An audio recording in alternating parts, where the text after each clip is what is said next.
Well, hello to you all beautiful freedom fighters. Welcome to 2CTV and the first live update of the day following last night's reports and the conflict that has already started around Yemen from the international coalition side. We've seen a lot of escalations over the last 12 hours or so. In this video, we're going to give you guys all the updates and the latest developments. Of course, bear in mind, right now we have a group of ideological neocon warmongers excited about what they can actually achieve from this. Then you also have the Puritan isolationists who don't even want the country and the government to defend its own citizens. Ignore both sides. Let's be realistic and logical, and let's get on with the show.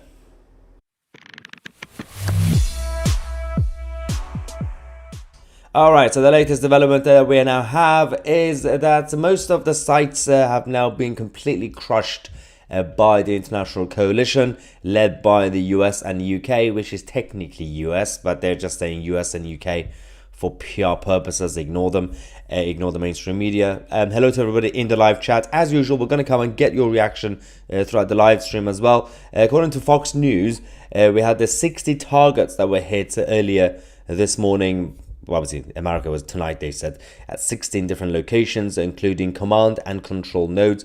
And of course, a lot of the ports as well, and it's areas that were completely controlled by the Iranian militia and air defense systems as well, used by the Iranian-backed Houthi rebels. So we have the update on the retaliation, which again still has not been confirmed, considering that the Houthi side came out initially to claim that they brought down a number of US ships. At first they said one, like, okay, fine, you brought down one ship, but then they said a number of them, and also some of the jets, which have not been confirmed, which means it's probably BS. But at the same time, as I said, most of the concern right now is that there will be a lot of people who want to turn it into a political game and ideological battles as opposed to actually being realistic.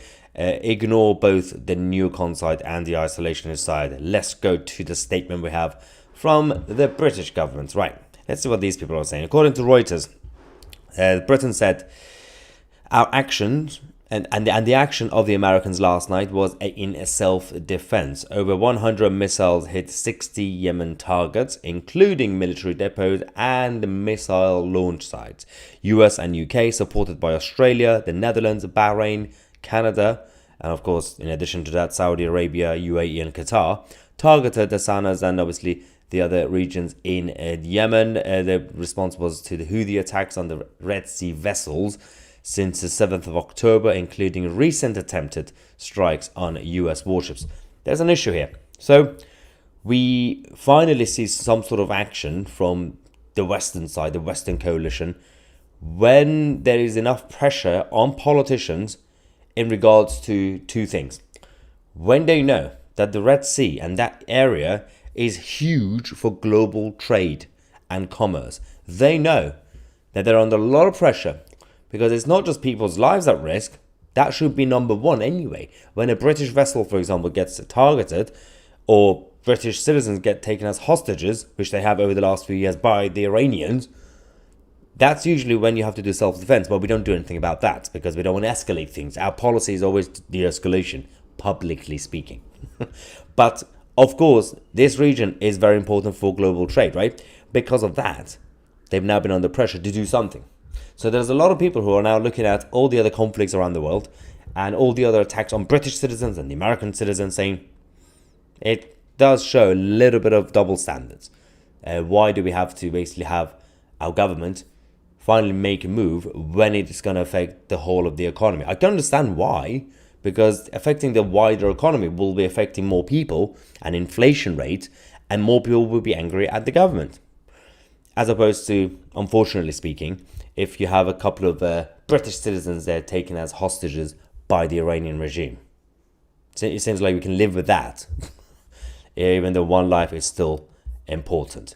We also have, obviously, the latest video footage that's coming out from the area, both by the Americans and the British as well.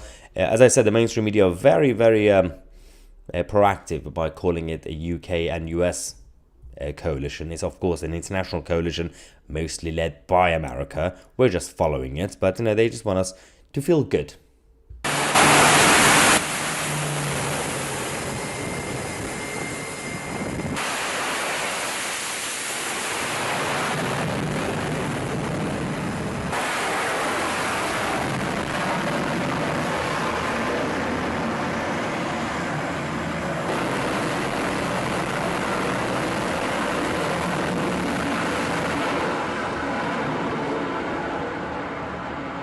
So we are going to go to the live chat in a minute and respond. Obviously, we've already done a couple of live updates on this since last night, and I've already responded to irrational people. There's just one person I'm just going to quickly respond to, because obviously it's important to clarify the difference between this situation and what Bush and Blair did in Iraq and Afghanistan. I'm very much against ideological neocons and warmongers to go out there and liberate countries. But what Kelly's saying is what we say, absolute nonsense. Because that if your citizens and if your British vessels or whatever you have gets targeted by an enemy, you have to go and destroy all of them. That, again, I used last night the analogy of the example of the Roman Empire policy. You lay a hand on one Roman citizen, even if it's on the other side of the world, we'll come and destroy you. That should be the policy. But of course, it's not really. If it were a situation like Iraq and Afghanistan, and we're just going to liberate those countries and give them democracy like absolute idiots, yes, I will be on Kelly's side. It's not our war. But when you are being attacked, and all your companies are being attacked, and your own citizens are being attacked, yes, it is. It's definitely your conflict.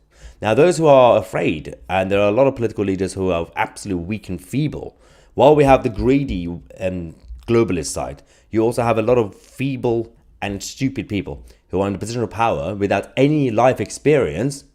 These are the people who would do like Chamberlain. They will surrender to the enemy immediately because they are scared. They're just scared for their own lives instead of looking at the bigger picture. I'm finding it absolutely fascinating. People who live in the West, obviously people know my background. I was literally born in the middle of conflict and I grew up in the middle of it. For people like me, it's different. I'm not that I'm used to it. I understand life has a bigger picture as well. And for those in the West who've been living in privilege and they've dealt with a couple of terrorist attacks who they've seen in the news because they sit in Lincolnshire watching it in London saying, oh, we heard something happen in London Bridge, and they say this is the end of the world as we know it. Calm down. Life is tough. Time to grow up and time not to be scared. When an enemy is here, they are already here. Whether you attack them or not, whether you try to defend your own country, they will attack you. So for those who think that if we don't go and defend ourselves, they're going to leave us alone, you need to read the book that they wrote centuries ago by Muhammad. Read the book. Read the manifesto. They're not going to give up.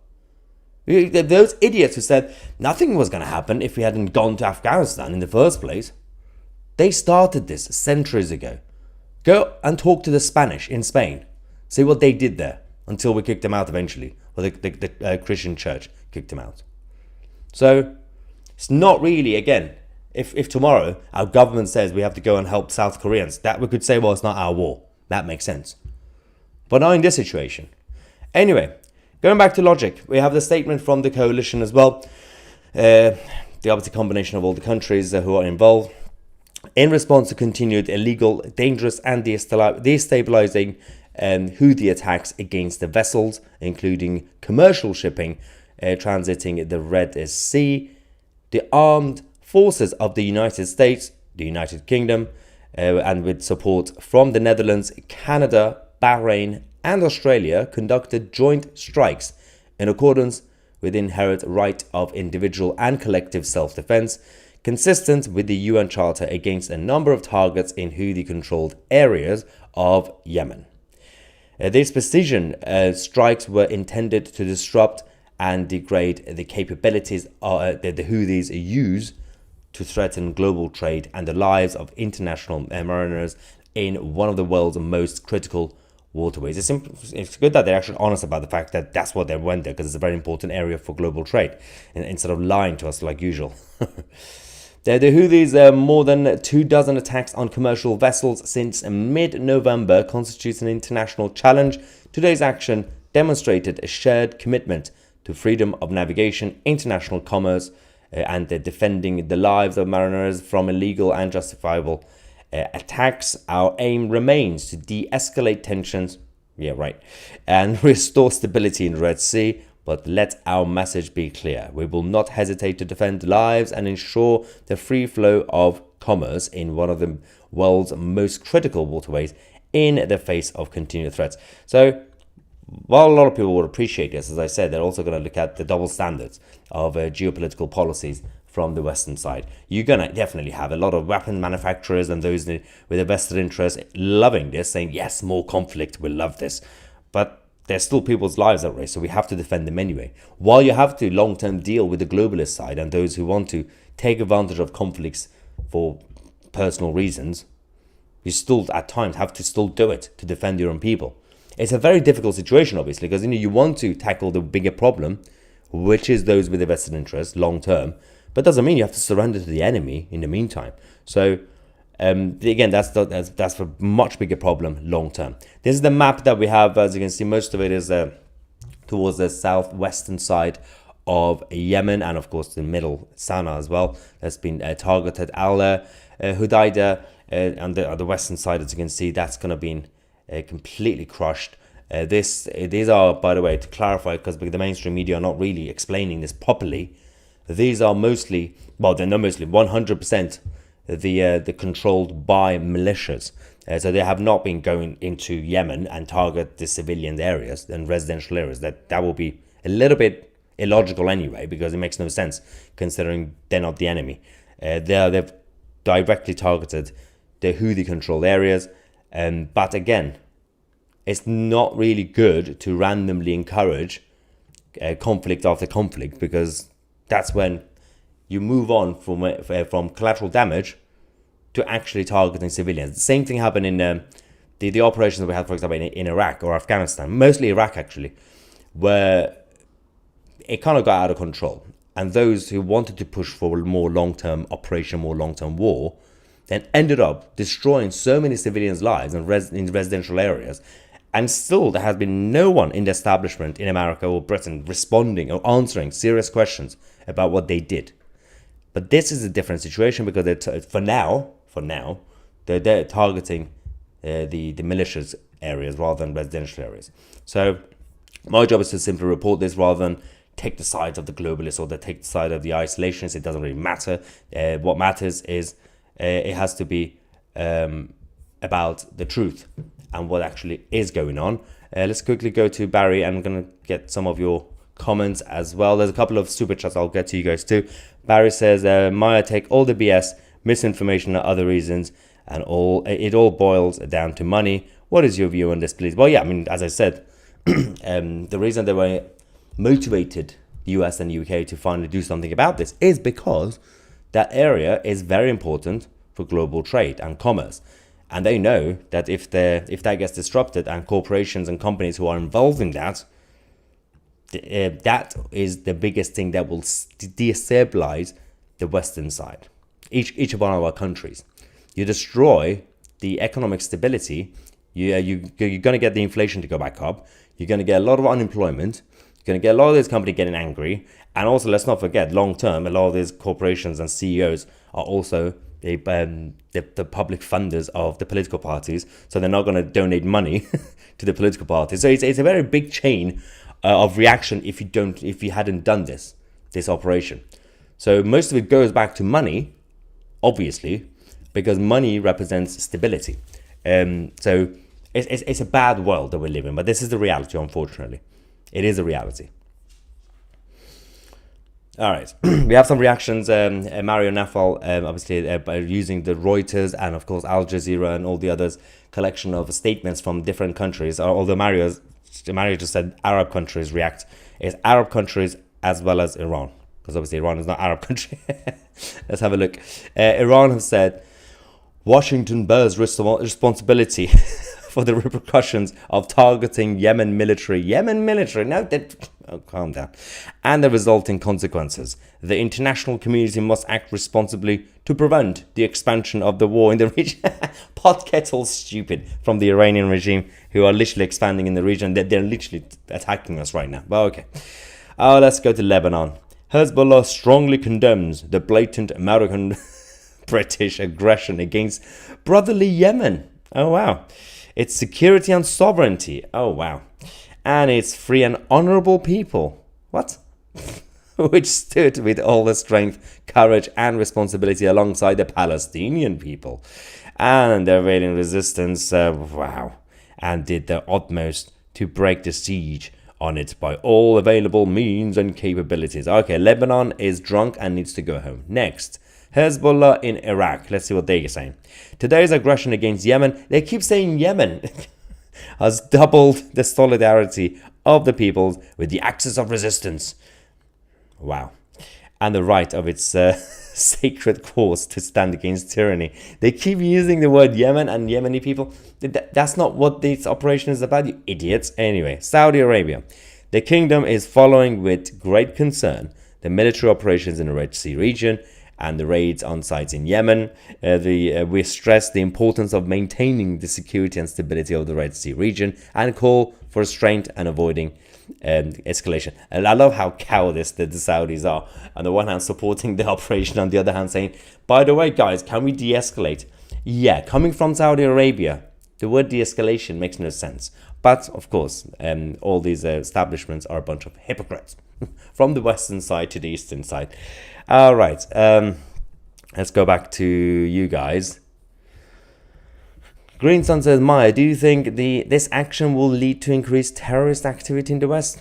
Well, not necessarily in that sense, but of course there's always a threat. There's always a danger for that. So the issue that we have is that we already opened our doors to chaos. We already have the enemy and the extremists walking freely. So technically, they are a walking bomb. Any moment, anything could happen.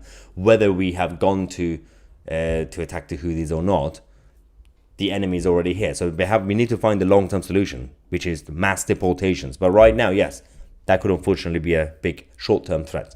Thank you so much, ASA, for your £20 super chat support, saying good afternoon, one and all. Thank you very much. And we have another one, $10 from America, saying the Houthis joined the Barbary Pirates and Kaiser Wilhelm's Germany, Imperial Japan, and Islamic Iran as learning the hard lesson. Do not mess with our boats.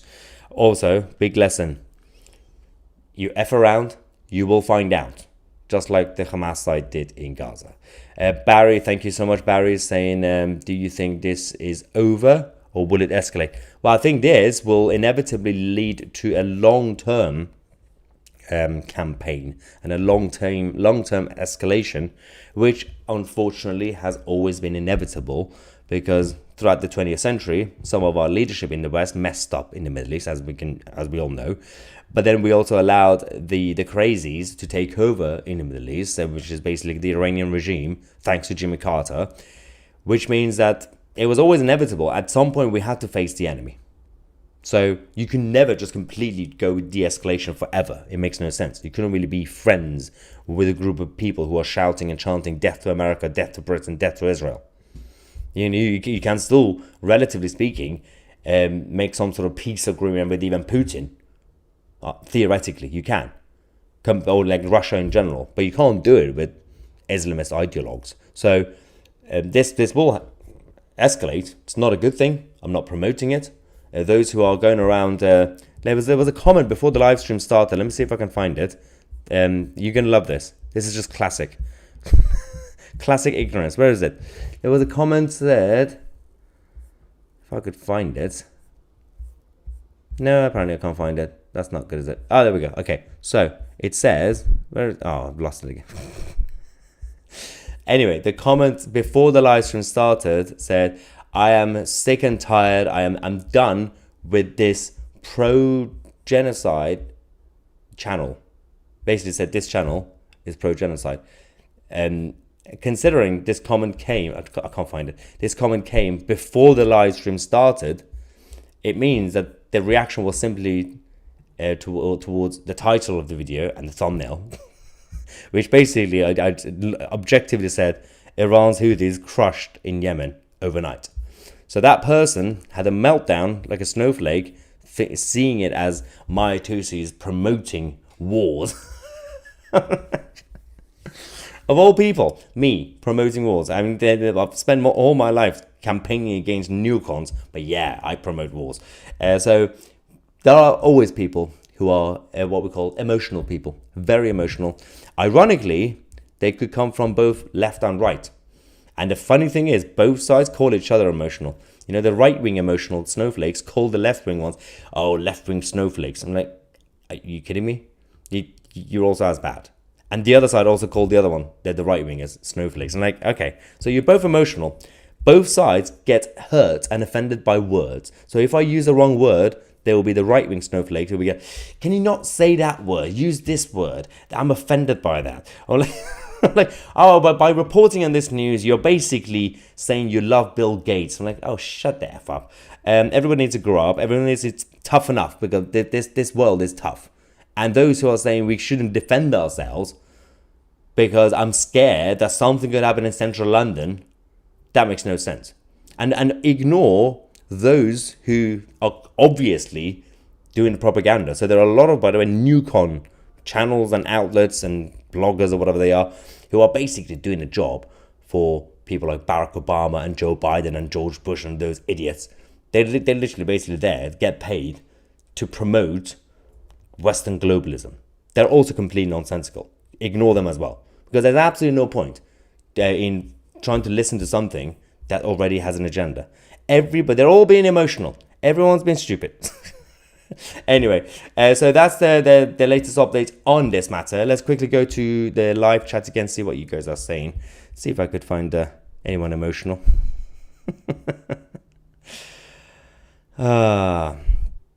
We have an out of context comment. Let's just respond to it anyway. Stuart says, never ever forget Hitler was a socialist. True story. National Socialist. A cruel angel. I love this. How dare you? Yeah, how dare you? Very Greta Thunberg of you. A good man doesn't go to war because he hates what is in front of him. A good man goes to war because he loves what is behind him. Good saying as well. Good old school saying. And I agree with this. Ban Islam. Free UK. From the English Channel to the North Sea. Britannia will be free. Sick Buzzer says, I identify as a tea kettle, but that's a very 20th century of you. We have new appliances. Come on. Modernize your self-identity. Bill Gates is a mass murderer. We also have Scott saying open borders, but lock your front door in it. Yep. And, oh, wow.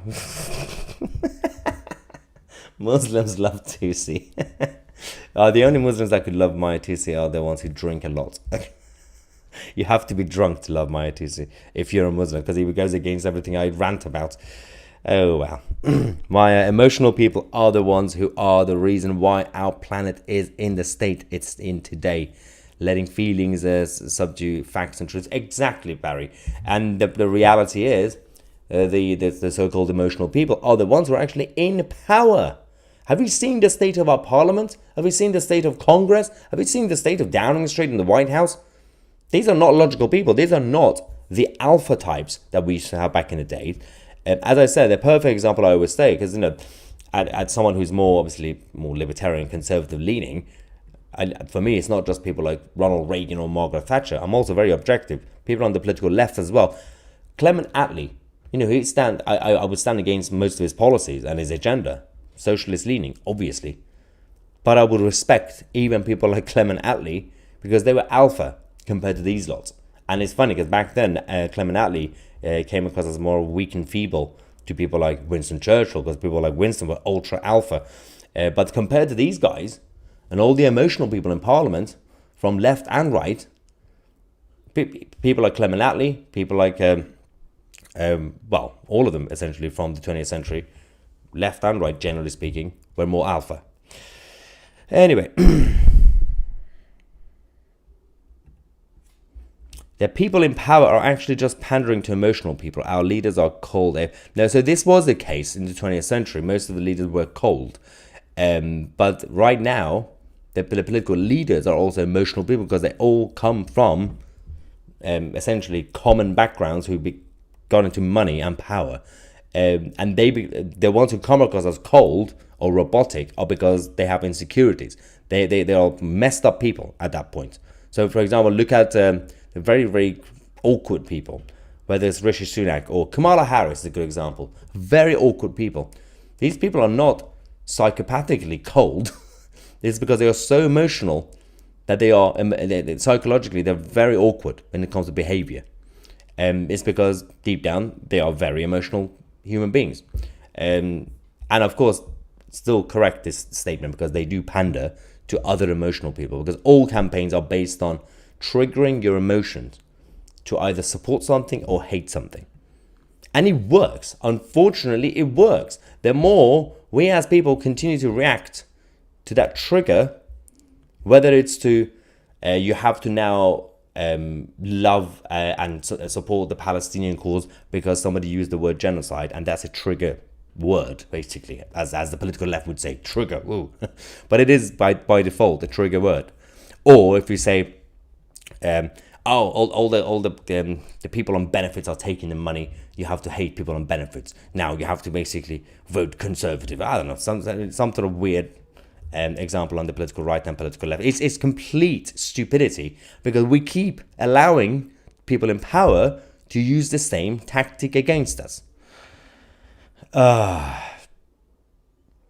Anyway, thank you so much. We're going to have so much for you guys today throughout the live streams and all the other shorter videos that we have for you guys. Then I'm going to give you a preview. We're going to talk about, this international court case in The Hague by South Africa against Israel. We're going to talk about that later. We are going to talk about how Joe Biden was actually the reason that the Houthis became powerful. So thank you, Joe, again. We're going to talk about Keir Starmer and the post office scandal. Again, there's a latest development. And for those who've been wondering, we'll give you guys the latest update on the developments in Poland, the uprising against Donald Tusk. And of course, from the United States, we have an issue in Texas, because the Texas National Guard has taken over the border from Joe Biden's federal government. That's going to be also very juicy. We'll do all that later today. Thank you so much for watching. I'm Maya Tusi, and we are the media.